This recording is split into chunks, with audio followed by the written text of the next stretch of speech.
2 Samuel 1ஆம் அதிகாரம். சவுல் மரித்த பின்பு தாவீது அமலேக்கியரை முறியடித்து சிக்லாகுக்கு திரும்பி வந்து 2 நாள் அங்கே இருந்த பிற்பாடு 3ஆம் நாளிலே ஒரு மனுஷன் சவுலின் பாளையத்திலிருந்து புறப்பட்டு தன் வஸ்திரங்களை கிழித்துக்கொண்டு தன் தலையின் மேல் புழுதியை போட்டுக்கொண்டு தாவீதினிடத்தில் வந்து தரையிலே விழுந்து வணங்கினான். தாவீது அவனை பார்த்து, நீ எங்கே இருந்து வந்தாய் என்று கேட்டதற்கு அவன், இஸ்ரவேலின் பாளையத்திலிருந்து தப்பி வந்தேன் என்றான். தாவீது அவனை பார்த்து, நடந்த செய்தி என்ன சொல் என்று கேட்டதற்கு அவன், ஜனங்கள் யுத்தத்தை விட்டு முறிந்தோடி போனார்கள்.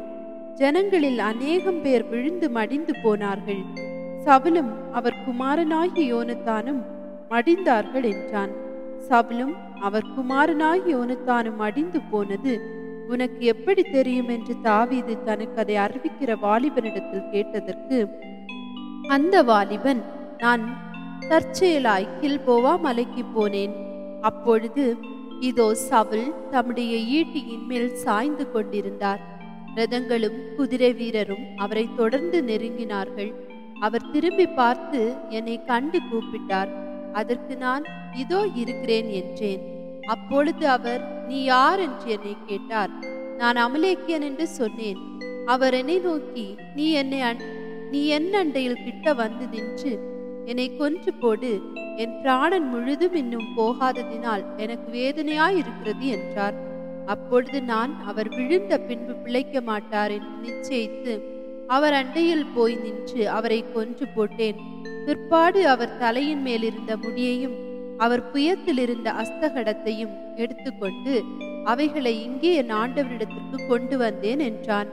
அப்பொழுது தாவீதும் அவனோடு இருந்த சகல மனுஷரும் தங்கள் வஸ்திரங்களை கிழித்து கொண்டு, சவுலும் அவன் குமாரனாகி யோனத்தானும் கர்த்தருடைய ஜனங்களும் இஸ்ரவேல் குடும்பத்தாரும் பட்டயத்தாலே விழுந்தபடியினால் புலம்பி அழுது சாயங்காலம் மட்டும் உபவாசமாய் இருந்தார்கள். தாவீது அதை தனக்கு அறிவித்த வாலிபனை பார்த்து, நீ எவ்விடத்தான் என்று கேட்டதற்கு அவன், நான் அந்நிய ஜாதியானுடைய மகன், நான் அமலேக்கியன் என்றான். தாவீது அவனை நோக்கி, கர்த்தர் அபிஷேகம் பண்ணினவரை கொன்று போடும்படி நீ உன் கையை நீட்ட பயப்படாமற் போனதென்ன என்று சொல்லி வாலிபரில் ஒருவனை கூப்பிட்டு, நீ கிட்ட போய் அவன் மேல் விழுந்து அவனை வெட்டு என்றான். அவன் அவனை வெட்டினான். அவன் செத்தான். தாவீது அவனை பார்த்து, உன் இரத்த பழி உன் தலையின் மேல் இருப்பதாக. கர்த்தர் அபிஷேகம் பண்ணினவரை நான் கொன்று போட்டேன் என்று உன் வாயை உனக்கு விரோதமான சாட்சி சொல்லிற்று என்றான். தாவீது சவுலின் பேரிலும் அவன் குமாரனாகி யோனத்தானின் பேரிலும் புலம்பல் பாடினான். அவன் பாடின புலம்பலாவது, இஸ்ரவேலின் அலங்காரம் உயர்ந்த ஸ்தானங்களில் அதமாயிற்று. பராக்கிரமசாலிகள் விழுந்து போனார்கள். பெலிஸ்தியரின் குமாரத்திகள் சந்தோஷப்படாதபடிக்கும் விருத்த சேதனம் இல்லாதவர்களின் குமாரத்திகள் கலிகூறாதபடிக்கும் அதை காத் பட்டணத்தில் அறியாமலும் அஸ்கலோனின் வீதிகளில் பிரஸ்தாபப்படுத்தாமலும் இருங்கள். கில்போவா மலைகளே, உங்கள் மேல் பனியும் மழையும் பெய்யாமலும் காணிக்கைக்கு ஏற்ற பலன் தரும் வயல்கள் இராமலும் போவதாக. அங்கே பராக்கிரமசாலிகளுடைய கேடகம் அவமதிக்கப்பட்டது. சவுல் தைலத்தால் அபிஷேகம் பண்ணப்படாதவர் போல அவர் கேடகமும் அவமதிக்கப்பட்டதே. கொலை உண்டவர்களின் இரத்தத்தை குடியாமலும் பராக்கிரமசாலிகளின் நிணத்தை உண்ணாமலும் யோனத்தானுடைய வில் பின்வாங்கினதில்லை. சவுலின் பட்டயம் வெறுமையாய் திரும்பினதில்லை. உயிரோட இருக்கையில் சவுலும் யோனத்தானும் பிரியமும் இன்பவுமாய் இருந்தார்கள். மரணத்திலும் பிரிந்து போனதில்லை. கழுகுகளை பார்க்கிலும் வேகமும் சிங்கங்களை பார்க்கிலும் பலமுள்ளவர்களாயிருந்தார்கள். இஸ்ரவேலின் குமார்த்திகளே, உங்களுக்கு இரத்தாம்பரத்தை சிறப்பாய் உடுப்பித்து உங்கள் உடையின் மேல் பொன் ஆபரணங்களை தரிப்பித்த சவுலுக்காக அழுது புலம்புங்கள். போர் முகத்தில் பராக்கிரமசாலிகள் விழுந்தார்களே. யோனத்தானே, உயரமான ஸ்தலங்களிலே வெட்டுண்டு போனாயே. என் சகோதரனாகி யோனத்தானே, உனக்காக நான் வியாகுலப்படுகிறேன். நீ எனக்கு வெகு இன்பமாயிருந்தாய். உன் சிநேகம் ஆச்சரியமாயிருந்தது. ஸ்திரீகளின் சிநேகத்தை பார்க்கலும் அதிகமாயிருந்தது. பராக்கிரமசாலிகள் விழுந்து போனார்களே. யுத்த ஆயுதங்கள் எல்லாம் அழிந்து போயிற்றே என்று பாடினான். 2 சாமுவேல் 2ஆம் அதிகாரம். பின்பு தாவீது கர்த்தரை நோக்கி, நான் யூதாவின் பட்டணங்கள் ஒன்றிலே போய் இருக்கலாமா என்று விசாரித்தான். அதற்கு கர்த்தர், போ என்றார். எவ்விடத்திற்கு போகலாம் என்று தாவீது கேட்டதற்கு அவர் எப்ரோனுக்கு போக சொன்னார். அப்படியே தாவீது தன் 2 மனைவிகளாகிய இஸ்ரேல் ஊராளான அகினோவாமோடும் நாபாலின் மனைவியாயிருந்த கர்மேல் ஊராளான அபிகாயிலோடும் கூட அவ்விடத்திற்கு போனான். அன்றியும் தன்னோடிருந்த மனுஷரையும் அவர்கள் குடும்பங்களையும் கூட்டிக் கொண்டு போனான். அவர்கள் எப்ரோனுக்கு சுற்றூர்களிலே குடியேறினார்கள். அப்பொழுது யூதாவின் மனுஷர் வந்து அங்கே தாவீதை யூத வம்சத்தாரின் மேல் ராஜாவாக அபிஷேகம் பண்ணினார்கள். கீலேயாத் தேசத்து யாபேசின் மனுஷர்கள் சவுலை அடக்கம் பண்ணினார்கள் என்று அவர்கள் தாவீதுக்கு அறிவித்த போது, தாவீது கீலேயாத் தேசத்து யாபேசின் மனுஷரிடத்தில் ஸ்தானாதிபதிகளை அனுப்பி, நீங்கள் உங்கள் ஆண்டவனாகிய சவுலுக்கு இந்த தயவை செய்து அவரை அடக்கம் பண்ணினபடினாலே கர்த்தர் உங்களை ஆசீர்வதிப்பாராக. கர்த்தர் உங்களை கிருபையும் உண்மையுமாய் நடத்துவாராக. நீங்கள் இந்த காரியத்தை செய்தபடியினால் நானும் இந்த நன்மைக்கு தக்கதாக உங்களை நடத்துவேன். இப்போதும் நீங்கள் உங்கள் கைகளை திடப்படுத்தி கொண்டு நல்ல சேவகராயிருங்கள். உங்கள் ஆண்டவனாகிய சவுல் மரித்த பின்பு யூத வம்சத்தார் என்னை தங்கள் மேல் ராஜாவாக அபிஷேகம் பண்ணினார்கள் என்று அவர்களுக்கு சொல்ல சொன்னான். சவுலின் படைத்தலைவனான நேரின் குமாரனாகிய அப்பினேர் சவுலின் குமாரனாகிய இஸ்போசேத்தை மகனாயீமுக்கு அழைத்து கொண்டு போய் அவனை கீலேயாத்தின் மேலும் அஷூரியர் மேலும் இஸ்ரேலின் மேலும் எப்ராயிமியரின் மேலும் பென்யமீனின் மேலும் இஸ்ரவேல் அனைத்தின் மேலும் ராஜாவாக்கினான். சவுலின் குமாரனாகிய இஸ்போசேத் இஸ்ரவேலின் மேல் ராஜாவாகிற போது 40 வயதாயிருந்தான். அவன் 2 வருஷம் ராஜ்யபாரம் பண்ணினான். யூத கோத்திரத்தார் மாத்திரம் தாவீதை பின்பற்றினார்கள். தாவீது எப்ரோனிலே யூத கோத்திரத்தாரின் மேல் ராஜாவாய் இருந்த நாட்களின் லெக்கம் 7 வருஷமும் 6 மாதமுமாம். நேரின் குமாரனாகிய அப்பினேர் சவுலின் குமாரனாகிய இஸ்போசேத்தின் சேவகரை கூட்டிக் கொண்டு மகனாயீமிலிருந்து கிபியோனுக்கு புறப்பட்டு போனான். அப்பொழுது செரியாவின் குமாரனாகிய யோவாபும் தாவீதின் சேவகரும் புறப்பட்டு போய் கிபியோனின் குலத்தண்டையிலே ஒருவருக்கொருவர் எதிர்பட்டு குளத்திற்கு அந்த பக்கத்தில் அவர்களும் குளத்திற்கு இந்த பக்கத்தில் இவர்களும் இறங்கினார்கள்.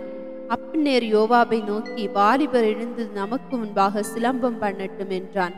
அதற்கு யோவாப், அவர்கள் எழுந்து அப்படி செய்யட்டும் என்றான். அப்பொழுது சவுலின் குமாரனாகிய இஸ்போசேத்தின் பக்கத்திற்கு பென்யமீன் மனுஷரில் 12 பேரும் தாவீதுடைய சேவகரிலே 12 பேரும் எழுந்து ஒரு பக்கமாய் போய் ஒருவர் தலையை ஒருவர் பிடித்து ஒருவருடைய விலாவிலே ஒருவர் பட்டயத்தினாலே குத்தி ஒருமிக்க விழுந்தார்கள். அதனாலே கிபியோனில் இருக்கிற அந்த ஸ்தலம் எல்காத் அசூரிம் எனப்பட்டது. அன்றைய தினம் மிகவும் கடினமான யுத்தமாகி அப்னேரும் இஸ்ரவேல் மனுஷரும் தாவீதின் சேவகரால் முறியடிக்கப்பட்டார்கள். அங்கே செரியாவின் 3 குமாரராகி யோவாபும் அபிசாயும் ஆசகேலும் இருந்தார்கள். ஆசகேல் வெளியில் இருக்கிற கலைமான்களில் ஒன்றை போல வேகமாய் ஓடுகிறவனாய் இருந்தான். அவன் அப்னேரை பின்தொடர்ந்து வலது புறத்திலாகலும் இடது புறத்திலாகலும் அவனை விட்டு விலகாமல் துரத்தி கொண்டு போனான். அப்னேர் திரும்பி பார்த்து, நீ ஆசகேல் அல்லவா என்றான். அவன், நான் தான் என்றான். அப்பொழுது அப்னேர் அவனை நோக்கி, நீ வலது பக்கத்தில் ஆகிலும் இடது பக்கத்தில் ஆகிலும் விலகி வாலிபரில் ஒருவனை பிடித்து அவனை உரிந்து கொள் என்றான். ஆசகேலோ விடமாட்டேன் என்று தொடர்ந்து போனான். இன்னும் அப்னேர் ஆசகேலை நோக்கி, நீ என்னை விட்டு போ, நான் உன்னை தரையோடே ஏன் வெட்ட வேண்டும்? துர்ப்பாடு உன் சகோதரனாகிய யோவாபின் முகத்திலே எப்படி விழிப்பேன் என்றான். ஆனாலும் அவன் விலகி போக மாட்டேன் என்றபடியினால் அப்னேர் அவனை ஈட்டியின் பின்புற அலகினால் அவன் வயிற்றிலே குத்தினான். ஈட்டி முதுகிலே புறப்பட்டது. அவன் அங்கே தானே விழுந்து செத்தான். ஆசகேல் விழுந்து கிடக்கிற இடத்திலே வந்தவர்கள் எல்லாரும் தரித்து நின்றார்கள். யோவாபும் அபிசாயும் சூரியன் அஸ்தமிக்கு மட்டும் அப்னேரை பின்தொடர்ந்தார்கள். கிபியோன் வனாந்திர வழியாய் அருக்கான கீயாவுக்கு எதிரே இருக்கிற அம்மா மேடு மட்டும் வந்தார்கள். அப்பொழுது அப்னேரை பின் சென்ற பென்யமீன் புத்திரர் ஒரே படையாக கூடி ஒரு மலையின் உச்சியிலே நின்றார்கள். அப்பொழுது அப்னேர் யோவாபை பார்த்து கூப்பிட்டு, பட்டயம் எப்போதும் சங்காரம் பண்ணி கொண்டிருக்க வேண்டுமோ? நுடிவிலே கசப்புண்டாகும் என்று அறியீரோ? தங்கள் சகோதரரை விட்டு பின் வாங்கும்படிக்கு எந்த மட்டும் ஜனங்களுக்கு சொல்லாதிருப்பீர் என்றான். அதற்கு யோவாப், இன்று காலமே நீர் பேசாதிருந்தீரானால் ஜனங்கள் அவரவர் தங்கள் சகோதரரை பின்தொடராமல் அப்போதே திரும்பி விடுவார்கள் என்று தேவனுடைய ஜீவனை கொண்டு சொல்லுகிறேன் என்றான். யோவாப் எக்காளம் ஊதினான். அப்பொழுது ஜனங்கள் எல்லாரும் இஸ்ரவேலை தொடராமலும் யுத்தம் பண்ணாமலும் நின்று விட்டார்கள். அன்று ராமுழுதும் அப்பினேரும் அவன் மனுஷரும் அந்தர வழியாய் போய் யோர்தானை கடந்து பிக்சோனை உருவ நடந்து தாண்டி மகனாயிமுக்கு போனார்கள். யோவாப் அப்பினேரை தொடராமல் ஜனங்களை எல்லாம் கூடி வர செய்தான். தாவீதின் சேவகரில் 19 பேரும் ஆசகேலுக்கு குறைந்திருந்தார்கள். தாவீதின் சேவகரோ பென்யமீனரிலும் அப்பினேரின் மனுஷரிலும் 360 பேரை வடங்கடித்தார்கள். அவர்கள் ஆசகேலை எடுத்து பெத்லகேமில் உள்ள அவனுடைய தகப்பன் கல்லறையிலே அவனை அடக்கம் பண்ணினார்கள். யோவாபும் அவன் மனுஷரும் ராமுழுதும் நடந்து பொழுது விடியும் போது எப்ரோனிலே சேர்ந்தார்கள். 2 சாமுவேல் 3ஆம் அதிகாரம். சவுலின் குடும்பத்துக்கும் தாவீதின் குடும்பத்துக்கும் நெடுநாள் யுத்தம் நடந்தது. தாவீது வர வர பலத்தான், சவுலின் குடும்பத்தாரோ வர வர பலவீனப்பட்டு போனார்கள். எபிரோனிலே தாவீதுக்கு பிறந்த குமாரர் இஸ்ரேல் ஊராளான அகினோவாம் இடத்தில் பிறந்த அம்னோன் அவனுக்கு முதல் பிறந்தவன். நாபாரின் மனைவியாயிருந்த கர்மேல் ஊராளான அபிகாயிலிடத்திலே பிறந்த கீலேயாப் அவனுடைய 2ஆம் குமாரன். 3ஆம் குமாரன் கேசூரின் ராஜாவான தல்மாய் குமாரத்தி ஆகிய மாக்காள் பெற்ற அப்சலோம் என்பவன். 4ஆம் குமாரன் ஆஹித் பெற்ற அதோனியா என்பவன். 5ஆம் குமாரன் அபித்தால் பெற்ற செப்பத்தியா என்பவன். 6ஆம் குமாரன் தாவீதின் மனைவியாகிய எக்லாடத்தில் பிறந்த இத்ரேயாம் என்பவன். இவர்கள் எப்ரோனிலே தாவீதுக்கு பிறந்தவர்கள். சவுலின் குடும்பத்துக்கும் தாவீதின் குடும்பத்துக்கும் யுத்தம் நடந்து வருகிற போது அப்பினேர் சவுலின் குடும்பத்திலே பலத்தவனானான். சவுலுக்கு ஆயாவின் குமார்த்தி ஆகிய ரிஸ்பாள் என்னும் பேருள்ள ஒரு மறுமனையாட்டி இருந்தாள். இஸ்போசேத் அப்பினேரை நோக்கி, நீ என் தகப்பனுடைய மறுமனையாட்டியினிடத்தில் பிரவேசித்தது என்ன என்றான். அப்பினேர் இஸ்போசேத்தின் வார்த்தைகளுக்காக மிகவும் கோபம் கொண்டு, உம்மை தாவீதின் கையில் ஒப்புக்கொடாமல் இந்நாள் மட்டும் உம்முடைய தகப்பனாகிய சவுலின் குடும்பத்துக்கும் அவருடைய சகோதரருக்கும் சிநேகிதருக்கும் தயவு செய்கிறவனாகிய என்னை நீர் இன்று ஒரு ஸ்திரீயின் நிமித்தம் குற்றம் பிடிக்கிறதற்கு நான் யூதாவுக்கு உட்கையான ஒரு நாய்த்தலையா? நான் ராஜ்ய பாரத்தை சவுலின் குடும்பத்தை விட்டு தாண்ட பண்ணி தாவீதின் சிங்காசனத்தை தான் துவக்கி பெயர்சேபா மட்டுமுள்ள இஸ்ரவேலின் மேலும் யூதாவின் மேலும் நிலைநிறுத்தும்படிக்கு கர்த்தர் தாவீதுக்கு ஆணையிட்டபடியே நான் அவனுக்கு செய்யாமற் போனால் தேவன் அப்பினேருக்கு அதற்கு சரியாகவும் அதற்கு அதிகமாகவும் செய்ய கடவர் என்றான். அப்பொழுது அவன் அப்பினேருக்கு பயப்பட்டதினால் அப்புறம் ஒரு மறுமொழியும் அவனுக்கு சொல்லாதிருந்தான். அப்பினேர் தன் நாமத்தினாலே தாவீதினிடத்திற்கு ஸ்தானாதிபதிகளை அனுப்பி, தேசம் யாருடையது? என்னோடு உடன்படிக்கை பண்ணும். இதோ இஸ்ரவேலை எல்லாம் உம்மிடத்தில் திருப்ப என் கை உம்மோடு இருக்கும் என்று சொல்ல சொன்னான். அதற்கு தாவீது, நல்லது, உன்னோடே நான் உடன்படிக்கை பண்ணுவேன். ஆனாலும் ஒரே காரியம் உன்னிடத்தில் கேட்டுக்கொள்கிறேன். அது என்னவெனில், நீ என் முகத்தை பார்க்க வரும்போது சவுலின் குமாரத்தியாகிய மீகாளை நீ அழைத்து வர வேண்டும். அதற்கு முன் நீ என் முகத்தை பார்ப்பதில்லை என்று சொல்ல சொல்லி அவன் சவுலின் குமாரனாகிய இஸ்போசேத்தின் ஸ்தானாதிபதிகளை அனுப்பி, நான் பெலிஸ்தியருடைய 100 நுனித்தோள்களை பரிசமாக கொடுத்து விவாகம் பண்ணின என் மனைவியாகிய மீகாளை அனுப்பிவிடும் என்று சொல்ல சொன்னான். அப்பொழுது இஸ்போசேத் அவனை லாயிசின் குமாரனாகிய பல்தியேல் என்னும் புருஷனிடத்திலிருந்து அழைத்து வர ஆட்களை அனுப்பினான். அவள் புருஷன் பகூரியும் மட்டும் அவள் பிறகாலை அழுது கொண்டு வந்தான். அப்பினேர் அவனை நோக்கி, நீ திரும்பி போய் என்றான். அவன் திரும்பி போய்விட்டான். அப்பினேர் இஸ்ரவேலின் மூப்பரோடே பேசி, தாவீதை உங்கள் மேல் ராஜாவாக வைக்கும்படிக்கு நீங்கள் அநேக நாளாய் தேடினீர்களே, இப்போதும் அப்படி செய்யுங்கள். என் தாசனாகிய தாவீதின் கையினால் என் ஜனமாகிய இஸ்ரவேலை பெலிஸ்தியரின் கைக்கும் அவர்களுடைய எல்லா சத்துருக்களின் கைக்கும் நீங்களாக்கி ரட்சிப்பேன் என்று கர்த்தர் தாவீதை குறித்து சொல்லி இருக்கிறாரே என்றான். இந்த பிரகாரமாக அப்பினேர் பென்யமீன் மனுஷர் காதுகள் கேட்க பேசினான். பின்பு அப்பினேர் இஸ்ரவேலர் பார்வைக்கும் பென்யமீனுடைய எல்லா குடும்பத்தாரின் பார்வைக்கும் சம்மதியானதை எல்லாம் எபிரோனிலே தாவீதின் காதுகள் கேட்க பேசுகிறதற்கு போனான். அப்பினேரும் அவனோட கூட 20 பேரும் எப்ரோனிலிருந்து தாவீதினிடத்தில் வந்தபோது தாவீது அப்னேருக்கும் அவனோடே வந்த மனுஷருக்கும் விருந்து செய்தான். பின்பு அப்னேர் தாவீதை நோக்கி, நான் எழுந்து போய் இஸ்ரவேலரை எல்லாம் உம்மோடே உடன்படிக்கை பண்ணும்படிக்கு ராஜாவாகிய ஆண்டவனிடத்தில் சேர்த்து கொண்டு வருகிறேன். அதனாலே உம்முடைய ஆத்துமா அரசாள விரும்புகிற இடமெல்லாம் அரசாளுவீர் என்றான். அப்படியே தாவீது அப்னேரை அனுப்பிவிட்டான். அவன் சமாதானத்தோடே போனான். தாவீதின் சேவகரும் யோவாபும் அநேக பொருட்களை கொள்ளையிட்டு தண்டிலிருந்து கொண்டு வந்தார்கள். அப்பொழுது அப்னேர் எப்ரோனிலே தாவீதினிடத்தில் இல்லை, அவனை அனுப்பிவிட்டான். அவன் சமாதானத்தோடே போய்விட்டான். யோவாபும் அவனோடிருந்த எல்லா சேனையும் வந்தபோது நேரின் குமாரனாகிய அப்னேர் ராஜாவினிடத்தில் வந்தான் என்றும் அவர் அவனை சமாதானமாக போக அனுப்பிவிட்டார் என்றும் யோவாபுக்கு அறிவித்தார்கள். அப்பொழுது யோவாப் ராஜா வண்டையில் பிரவேசித்து, என்ன செய்தீர்? இதோ அப்னேர் உம்மிடத்தில் வந்தானே, நீர் அவனை போகவிட்டது என்ன? நேரின் குமாரனாகிய அப்னேரை அறிவீரே, அவர் உம்மை மோசம் போக்கவும் உம்முடைய போக்குவரத்தை அறியவும் நீர் செய்கிறது எல்லாம் ஆராயவும் வந்தான் என்று சொன்னான். யோவாப் தாவீதை விட்டு புறப்பட்டவுடனே அவன் அப்னேரை தாவீதுக்கு தெரியாமல் கூட்டிக் கொண்டு வரும்படி ஆட்களை அனுப்பினான். அவர்கள் சீரா என்னும் துறவு மட்டும் போய் அவனை அழைத்து கொண்டு வந்தார்கள். அப்னேர் எப்ரோனுக்கு திரும்பி வருகிற போது யோவாப் அவனோடே இரகசியமாய் பேச போகிறவன் போல அவனை ஒலிமுக வாசலின் நடுவே ஒரு பக்கமாய் அழைத்து கொண்டு போய் தன் தம்பி ஆசகேலுடைய இரத்தப்பழியை வாங்க அங்கே அவனை வயிற்றிலே குத்தி கொன்று போட்டான். தாவீது அதை கேட்டபோது, நேரின் குமாரனாகிய அப்னேரின் இரத்தத்திற்காக என் மேலும் என் ராஜ்யத்தின் மேலும் கர்த்தருக்கு முன்பாக என்றைக்கும் பழியில்லை. அது யோவாபுடைய தலையின் மேலும் அவன் தகப்பன் குடும்பத்தின் மேலும் சுமந்திருப்பதாக. யோவாபின் வீட்டாரிலே பிரமியக்காரனும் குஷ்டரோகியும் கோல் ஊன்றி நடக்கிறவனும் பட்டயத்தால் விழுகிறவனும் அப்பம் குறைச்சல் உள்ளவனும் ஒரு காலம் ஒழிந்து போவதில்லை என்றான்.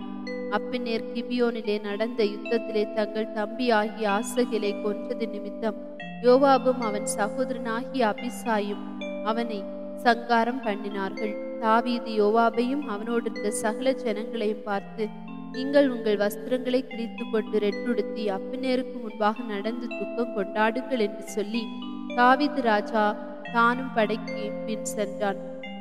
அவர்கள் அப்னேரை எப்ரோனிலே அடக்கம் பண்ணுகையில் ராஜா அப்னேரின் கல்லறை அண்டையிலே சத்தமிட்டு அழுதான். சகல ஜனங்களும் அழுதார்கள். ராஜா அப்னேருக்காக புலம்பி, மதிகெட்டவன் சாகிறது போல அப்னேர் செத்து போனானோ, உன் கைகள் கட்டப்படவும் இல்லை, உன் கால்களில் விலங்கு போடப்படவும் இல்லை, துஷ்டர் கையில் வடிகிறது போல் வடிந்தாயே என்றான். அப்பொழுது ஜனங்கள் எல்லாரும் பின்னும் அதிகமாய் அவனுக்காக அழுதார்கள். பொழுது இன்னும் இருக்கையில் ஜனங்கள் எல்லாரும் வந்து அப்பம் புசியும் என்று தாவீதுக்கு சொன்ன போது, தாவீது, சூரியன் அஸ்தமிக்கிறதற்கு முன்னே நான் அப்பத்தை ஆகிலும் வேறெதையாகிலும் ருசி பார்த்தால் தேவன் எனக்கு அதற்கு சரியாகவும் அதற்கு அதிகமாகவும் செய்ய கடவர் என்று ஆணையிட்டு சொன்னார். ஜனங்கள் எல்லாரும் அதை கவனித்தார்கள். அது அவர்கள் பார்வைக்கு நன்றாயிருந்தது. அப்படியே ராஜா செய்ததை எல்லாம் சகல ஜனங்களுக்கும் நலமாய் தோன்றினது. நேரின் குமாரனாகிய அப்னேரை கொன்று போட்டது ராஜாவினால் உண்டானதல்லவென்று அந்நாளிலே சகல ஜனங்களும் இஸ்ரவேலர் அனைவரும் அறிந்து கொண்டார்கள். ராஜா தன் ஊழியக்காரரை நோக்கி, இன்றைய தினம் இஸ்ரவேலில் பிரபுவும் பெரிய மனுஷனும் ஆகிய ஒருவன் விழுந்தான் என்று அறியீர்களா? நான் ராஜாவாக அபிஷேகம் பண்ணப்பட்டவனாயிருந்த போதிலும் நான் இன்னும் பலவீனன். செரியாவின் குமாரனாகிய இந்த மனுஷர் என் பலத்துக்கு மிஞ்சினவர்களாயிருக்கிறார்கள். அந்த பொல்லாப்பை செய்தவனுக்கு கர்த்தர் அவன் பொல்லாப்புக்கு தக்கதாய் சரி கட்டுவாராக என்றான்.